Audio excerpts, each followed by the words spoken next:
What's going on, people? We are Tottenham TV here, back here for another match preview. Tottenham travel across London to Craven Cottage tomorrow night, 6 o'clock kickoff. Another massive game in the Premier League for both sides at both ends of the table. Well, not even at both ends of the table. One at the lower end of the top half, and one at the lower end of the Premier League. But look, Spurs are looking to get back into that top four, that top six this season. So this is imperative that we win this game, isn't it, Sim? You had to caveat top six. You had to caveat top six, maybe. Yeah, look, it's a massive game. If we want to have any chance of getting top four, we need 3 points in this.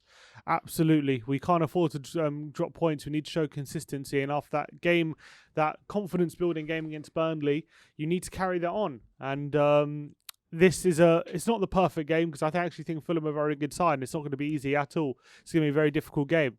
But if we have any ambition of getting back into that top four and really pushing the teams above us, we have to be getting 3 points here. All right, I've just got a quick message from William Hill, one of our sponsors. We've got some odds, some featured odds to bring to you today. Quite interesting ones as well, quite high odds. First one I've got for you is Spurs have now been cut to 6-1 to finish in the top four, and 6-4 for a top six finish. Will you be having a punt on either end? 6-1 for top four. I think that's decent. Decent, isn't it? It is decent. Well, if you like a punt and you think Spurs are going to get in the top four, then go over to William Hill and check that out. Now, this is the one you're really going to like, Sim, and I guarantee you're going to have a punt on this after I read this out to you. So Kane is now the shortest Spurs representative for Player of the Year at 11-1. Who's favourite? Bruno. Bruno is favourite at 10-11. Yeah, I think Kane. I think if Spurs have a stronger end to the season, Man United, then Kane's got a very good shout. 11-1 for Harry Kane. Yeah, that's a great shout. That's a great shout. I'm going to put some money on that. I knew it. So yeah, if you like a flutter and you think Kane is going to get Player of the Year, that's 11-1 with William Hill. Now this is another big odds one, and another one you're going to really like, Simeon. And now this is Bale is now 12-1 to get 10 Premier League goals this season. He's on 3. 10-1. Another 7 goals from now to the end of the season. 12-1. 12-1. I'm down. I'm down. What? 7 goals? He can do it. If he can carry on this form, he'll do it within the next few weeks.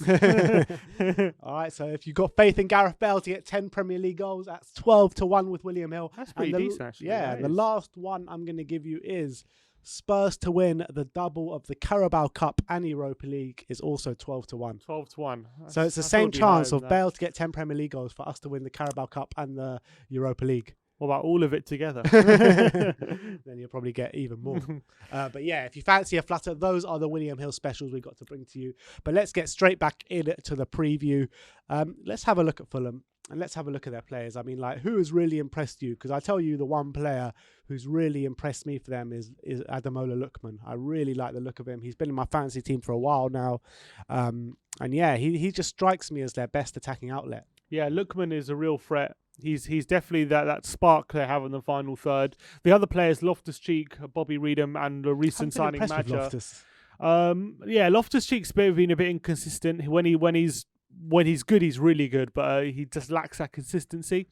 The front four of Lookman, Loftus-Cheek, Bobby Reed, and Madger, they're all four. Lookman's definitely the star out of those four. They're all very quick and physical players, and they all have their own qualities. But Lookman has a bit of that X factor. He can dribble. He can kind of make something on his own. Whereas Reed, Loftus-Cheek, and Madger, they kind of need support from the rest of the team. So he's kind of definitely the danger man for Fulham going forward. I mean, they're a hard, dogged working team, aren't they? They take after their managers' playing days as well. I think Scotty Parker, I've said it time after time, I've been really impressed with him as a manager. I think in a couple of years' time, he is going to be a top manager, I believe. I really believe that. Yeah, you might be right. And it's not the attack that's been impressive so much for Fulham this season, especially recently. It's how dogged they've been going the other way. They're defensive. Yeah. They all work as a team. And they're very, very resolute. And they've only conceded 1 goal in the last 5 games. So that goes to show what kind of how resolute they can be. They're very, very good at the back. I think they've got a very good goalkeeper in Areola. I'm a big fan of his, despite a few mistakes against our rivals. I think he's actually been really good. You've also got Adebayo, I think he's really stepped up recently at centre-back. I think the right-back Tete and the left-back Robinson as well. Very quick players and very pacey and good strength about them. So they've got a really good base there at the back. And then you add in Anguissa in the centre, who's a dribbler. Yeah, he's a really good dribbler, very press-resistant midfielder. He's very good at wriggling out of tight spaces and good at progressing the ball forward. So he's also been very good. And then recently Harrison Reed, who I actually watched him when I watched Fulham play Everton the other week when they beat them 2-0. He was exceptional. He was the best player on the park, bar none. He really was fantastic, and he really impressed me. So he's one that's come into good form recently. So Fulham are a good team. They're a good team. I think they've lost one in the last 1, 2, 3, 4, 5, 6, 7, 8. Got one loss in the last 8 games. But only one win in their last 9 home games. Yep. So, one win the last time 9 home games as well, which was against Sheffield United. Yeah, exactly. So when it was against West Brom, I believe. They beat Sheffield United. Sorry, Sheffield United recently, and West Brom was their last one before that. But when you look at the teams coming to Craven Cottage and taking points, Everton 3-2, Liverpool 1-1, Brighton 0-0, Southampton 0-0, Chelsea winning 1-0. Fulham should have won that game. Against Chelsea. Yeah, it's true. Man United taking points, Burnley winning 3-0 there, Leicester winning 2-0 there, and drawing with West Ham 0-0. So you've got to expect us to go there and take all 3 points, surely. It's a tough game. I mean, yeah, I expect us to go there and take 3 points because we have to prove that we're better than them if we want to really be achieving top 4 and battling for that. Of course we do. But it's by no means is going to be an easy game. I don't think there's an easy game in the Premier League, but you still expect us to go there and take 3 points. Yeah, but it's a real tough game. It's a real tough game. And I think we don't want to underestimate them because I know that even though they're in relegation zone, they're a lot better than their position says. That's for sure. I think that honestly they're a lot better than teams like Palace, for example. I think they're a better team than them. Teams like Burnley, I think they're a better team than Burnley. I think they are a really strong team in terms of how they set up and how tough they are to beat. And yes, they might not have won many games, but look how many games they've lost. Not many, really. Not many of recently, anyway. I mean, they lose more at home than they do away from home. Yeah. I think the way they set up and the way they play football, I think, is more suited to playing away from home. Yeah, but I remember watching them against Man United and against Chelsea. And in both those games, they created a lot of chances, and there was a lack of finishing, which cost them any sort of points. And obviously, Pogba, I remember, scored an absolute worldie against them to get them the win. And against Chelsea, it was only they were dominating, and it was only a red card right at the end of the first half, which came out of the blue, which got Chelsea the win. I remember they drew to Fulham at home, where they were much the better side. They beat Leicester away not so long ago. When they played Everton, they were by far the better team when they played Everton. They beat them 2-0. Magic got 2 goals, and Everton barely had a chance. Yeah. And it was only a matter of time. I remember that it was 0-0 at half time, and they had completely dominated that first half, and they went on to win. Was 2-0. That the game when Everton had quite a few injuries? Was that game? Can't remember, maybe. But irrespective of that, they completely dominated. So Fulham of late, even sometimes their performances haven't even gotten the results the performances deserved. So I think we know too well about that, don't we? Yeah, well, that's also true. I think we should have beaten them last time actually, but I just think Fulham are a really good side, and I think we go into this game knowing with a bit more confidence of our recent run, of the last performance, and knowing that we have to win this game. But Fulham are not going to lie down for us with them scrapping for every point. Yeah, no, 100%. So, like we've spoken about their strengths going forward, their strengths in defence. Where are their weaknesses, and where can we get at them? They're a team, although they're in the position, they don't have really obvious in terms of. Yeah, I think their biggest weakness is going forward. I think that's their biggest weakness because I think Lookman, Loftus-Cheek, Reed and Maggio, despite being good physical players, and they're good at pressing, and they find it make it difficult for you to play football. I think they do miss a lot of chances, and they're very, very porous going forward. They very rarely score more than one a game. Yeah, exactly. They're not very clinical side, so they need a lot of chances to score goals. So that's one thing that they're definitely lacking. Whether Mitrovic plays or Maggio is a different case, but they're one of those teams where they make a lot of chances, a bit like Brighton, but they struggle to really put them away.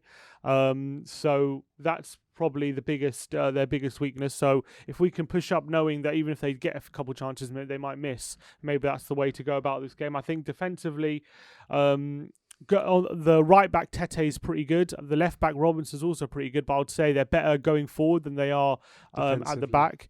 Going defensively, they can definitely got at. And I think in centre mid, they're very, very competent, but I think they are better on the ball than they are off the ball. Despite the fact they provide a good shield for the back four, which they do, I think Anguissa and Reed both like to be on the ball. Both very technical midfielders, and if they're up against Ndombele and an attacking midfielder, maybe we could get some joy and they could struggle from that aspect. So we got to make sure. We're not sure who we're going to play. Whether it be probably be Lucas or Dele or Lamela. They got to have the big role to play in this one, finding those pockets of space behind the centre midfielders and opening up the space for the attackers. That's what I feel. Do you reckon they'll set up, because you say their fullbacks are not that good defensively but good offensively, so obviously that should leave us with a few gaps in behind the fullbacks. Do you reckon that's where Gareth Bale and Heung-min Son can really find some joy? Potentially, but I feel like they're going to be a bit more pragmatic. They've been a fairly pragmatic side, and their defence has been a strong point. So I don't think they're going to be flying forward in this game a lot. They're going to be pressing our forward line, but I don't think they're going to be going gung ho. So space could be hard to come by, and I think it's on the either Kane dropping deep or that central attacking midfielder, whoever we play there. It's on him to draw players out to leave space for the likes of Son and Bell to run into. So even could be a case of Kane dropping in deeper, drawing in a couple of centre backs or a midfielder, or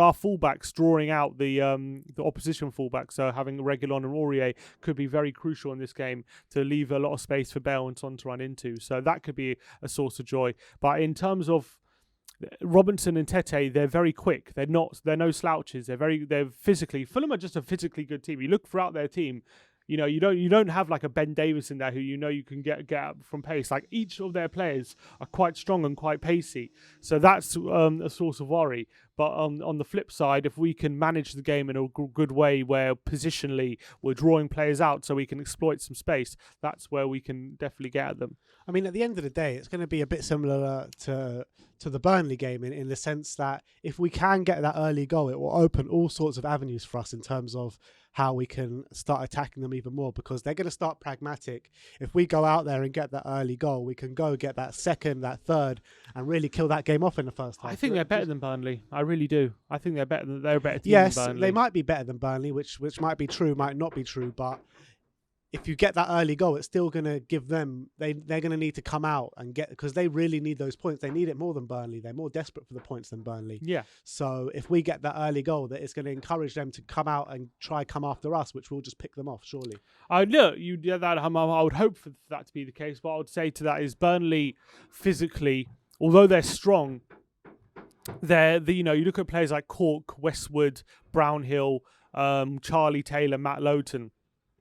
You look on that team sheet and you're like, those players can all be got at physically. Those players, you can definitely outrun them and you can definitely breeze past them. Look how Bell just breezed past Charlie Taylor. He's not going to find it that easy to do similar stuff against this Fulham side. So even if we do take an early lead, Fulham have the capacity physically to get back in the game and to physically compete with us, whereas I don't think Burnley did.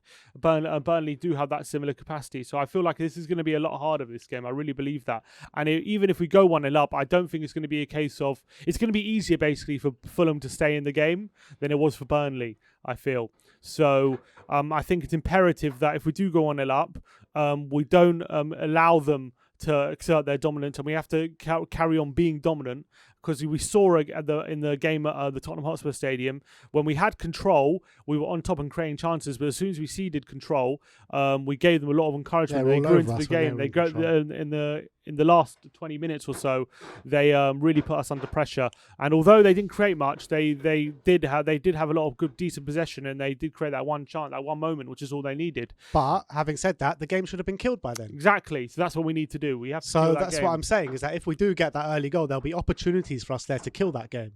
We just need to take our chances. There will be when we have to show our quality, and I hope we start with that front three that we did last game because for some reason I just can't. See I think Gareth we Bale should because why rest? I don't understand the reason why we're resting right now. There's no reason to rest for his fitness. Are we resting for Palace? Why would we rest players for Palace? It's not about that. Bale needs to be managed. That's why. Yeah, but he played on Sunday into Thursday. Why can't he do that? There's no reason why he can't do that. Hopefully. So I don't think I look. My point is, fine, if he's not fully fit, then rest him. But if he's fully fit, I don't see any reason to be resting and to not go with our full strength team in this game. I don't see any reason. With the games coming up, I just think he needs to manage him and make sure he plays that Arsenal game. That's what's got to be done. Yeah, he's got to be managed properly. And even he said it at the end. At the end of the game. He's not going to be playing every game. I agree. But I disagree in a sense that I think we can't be resting players for the future right now. We need to be playing our full strength team as much as possible, as much as we can, basically. And I just see in the next week we got Fulham, Palace, Zagreb.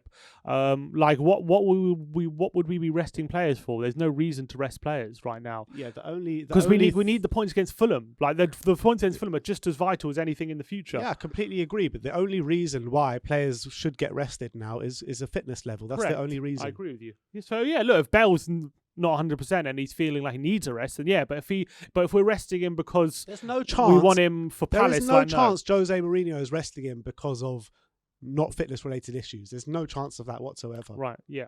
I agree. So that's what I want to see. I don't want to see anyone. For example, like in the Europa League game.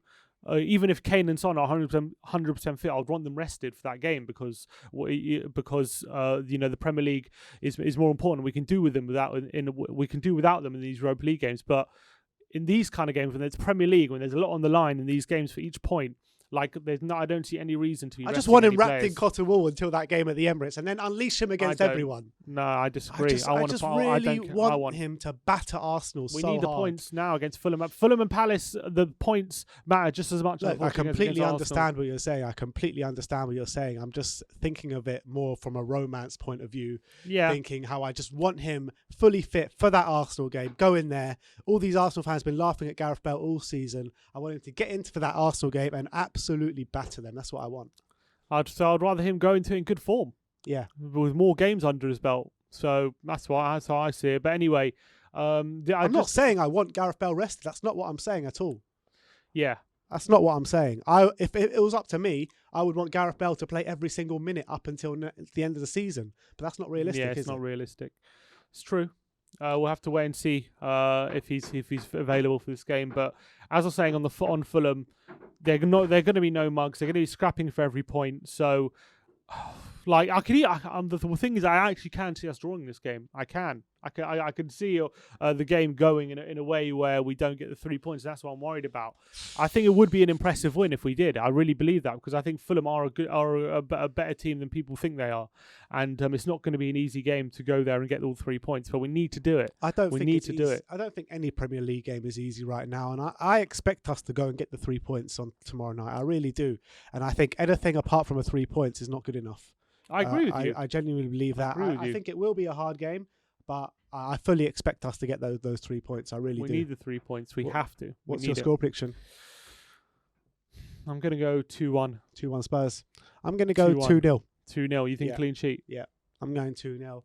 My brother's going 2-1. You guys let me know your score predictions in the comment section below. That is our match preview. Scotty Parker's Fulham take on Jose Mourinho's Tottenham at Craven Cottage. Come and join us tomorrow night for our watch along 6 o'clock kickoff. And after that, it is your chance to have your say on the game in the post-match fan show. Like, subscribe and comment. And as always, come on you Spurs.